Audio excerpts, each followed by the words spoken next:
ഓം ശ്രീ മഹാഗണപതിയൈ നമഃ. ഓം ശ്രീ സരസ്വതിയൈ നമഃ. ഓം ശ്രീ ഗുരുഭ്യോ നമഃ. ഓം ശ്രീ കൃഷ്ണ പരമാത്മനേ നമഃ. ഇന്ന് നമുക്ക് നാരായണീയം ദശകം 8-ലെ 3-ാമത്തെ ശ്ലോകമാണ് പഠിക്കേണ്ടത്.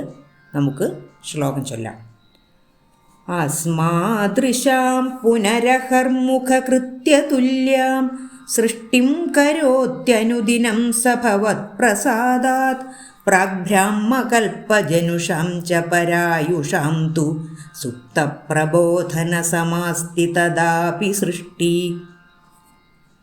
നമുക്ക് ശ്ലോകത്തിൻ്റെ അർത്ഥത്തിലേക്ക് പോകാം. അസ്മാദൃശാം പുനരഹർമുഖകൃത്യതുല്യാം സൃഷ്ടിം കരോത്യനുദിനം സ ഭവത്പ്രസാദാത്. അസ്മാദൃശാം നമ്മളുടേതുപോലെ, പുനഃ വീണ്ടും, അഹർമുഖ അഹർ എന്നാൽ പകൽ, അഹർമുഖ പകലിൻ്റെ ആരംഭത്തിൽ, അതായത് പ്രഭാതത്തിൽ, നമ്മളുടെ എല്ലാം പോലെ തന്നെ വീണ്ടും പ്രഭാതത്തിൽ കൃത്യതുല്യാം പ്രഭാത കൃത്യങ്ങൾക്ക് തുല്യമാണ്. സൃഷ്ടിം കരോത്യനുദിനം സൃഷ്ടിം സൃഷ്ടിയെ കരോതി ചെയ്യുന്നു, അനുദിനം ഓരോ ദിവസവും, സ ആ ബ്രഹ്മാവ് അദ്ദേഹം, ഭവത് പ്രസാദാത് ഭവത് അങ്ങയുടെ പ്രസാദാത് പ്രസാദം കൊണ്ട്, അനുഗ്രഹത്താൽ.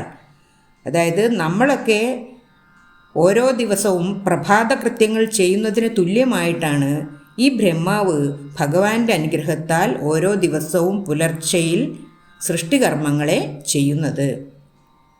പ്രാഗ് ബ്രാഹ്മകൽപ്പജനുഷാം ച പരായുഷാം തു സുപ്ത പ്രബോധന സമാസ്തി തദാപി സൃഷ്ടി. പ്രാഗ് പണ്ട് കാലത്ത്, ബ്രാഹ്മകൽപ്പത്തിൽ ജനുഷാം ജനിച്ച, ജനുഷാം ച ജനിച്ചവർക്ക്, പണ്ട് ബ്രാഹ്മകൽപ്പത്തിൽ ജനിച്ചവർക്ക്, പരായുഷാം തു പരായുഷാം ചിരഞ്ജീവികൾ ജനിച്ച ചിരഞ്ജീവികൾ തു ആകട്ടെ, പണ്ട് ബ്രാഹ്മകൽപ്പത്തിൽ ജനിച്ച ചിരഞ്ജീവികളാകട്ടെ. ചിരഞ്ജീവികൾ എന്ന് പറഞ്ഞാൽ മാർക്കണ്ഡേയൻ, നാരദൻ, സപ്തർഷികൾ, ഹനുമാൻ തുടങ്ങിയവർ ആകട്ടെ, സുപ്തപ്രബോധന സമാസ്തി തദാപി സൃഷ്ടി. സുപ്ത ഉറങ്ങി, പ്രബോധന ഉണർന്നു, സുപ്തപ്രബോധന ഉറങ്ങി ഉണരുന്നതിന് തുല്യമാകുന്നു, സമാസ്തി തുല്യമാകുന്നു, തദാപി ആ സമയത്ത് സൃഷ്ടി അവരുടെ പുനർസൃഷ്ടി എന്ന് പറയുന്നത് അവർ ഉറങ്ങി ഉണരുന്നത് പോലെയാകുന്നു. ഈ ബ്രഹ്മാവ് തൻ്റെ 1000 ചതുർയുഗമുള്ള പകൽ അവസാനിക്കുമ്പോൾ, 1000 ചതുർയുഗമുള്ള രാത്രിയിൽ നിദ്രയെ പ്രാപിക്കുമ്പോൾ തൻ്റെ അതുവരെയുള്ള എല്ലാ സൃഷ്ടികളെയും ചേർത്ത് ഭഗവാനിൽ ലയിക്കുന്നു എന്ന് പറഞ്ഞു. അതാണ് നൈമിത്തിക പ്രളയം. ആ സമയത്ത് ഈ ചിരഞ്ജീവികളായ മാർക്കണ്ഡേയൻ, നാരദൻ, ഹനുമാൻ, സപ്തർഷികൾ തുടങ്ങിയവരും ഈ ബ്രഹ്മാവിനോടൊപ്പം ഭഗവാനിൽ ലയിക്കുന്നു. പക്ഷേ മനുഷ്യരായ നമ്മൾക്ക് അത് മരണമാണ്. പിന്നീട് എപ്പോഴെങ്കിലും പുനർജനിക്കുമ്പോൾ നമ്മൾക്ക് പഴയ കൽപ്പത്തിലെ, പഴയ ജന്മത്തിലെ കാര്യങ്ങളൊന്നും ഓർമ്മയുണ്ടാവില്ല. പക്ഷേ ഈ ചിരഞ്ജീവികളായ മാർക്കണ്ഡേയൻ, നാരദൻ, ഹനുമാൻ തുടങ്ങിയവർ ഈ ബ്രഹ്മാവിനോടൊപ്പം നിദ്രയെ പ്രാപിച്ച് ബ്രഹ്മാവിനോടൊപ്പം തന്നെ അടുത്ത പ്രഭാതത്തിൽ ഉണരുകയും ചെയ്യുന്നു. അതാണ് അവരുടെ മരണവും ജനനവുമായിട്ട് ഉള്ളത്.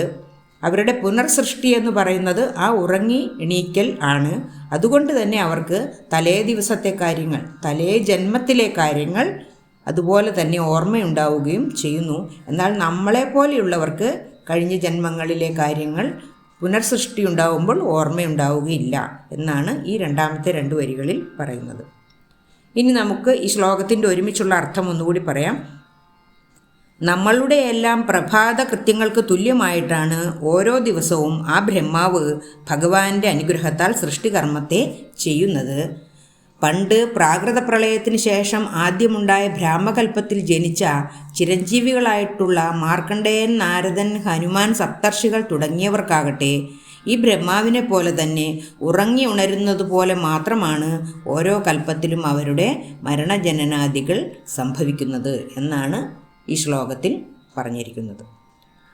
അസ്മാദൃശാം പുനരഹർമുഖകൃത്യതുല്യാം സൃഷ്ടിം കരോത്യനുദിനം സഭവത്പ്രസാദാത് പ്രാഗ്ബ്രാഹ്മകൽപ്പജനുഷാം ച പരായുഷാം തു സുപ്തപ്രബോധനസമാസ്തി തദാപി സൃഷ്ടി.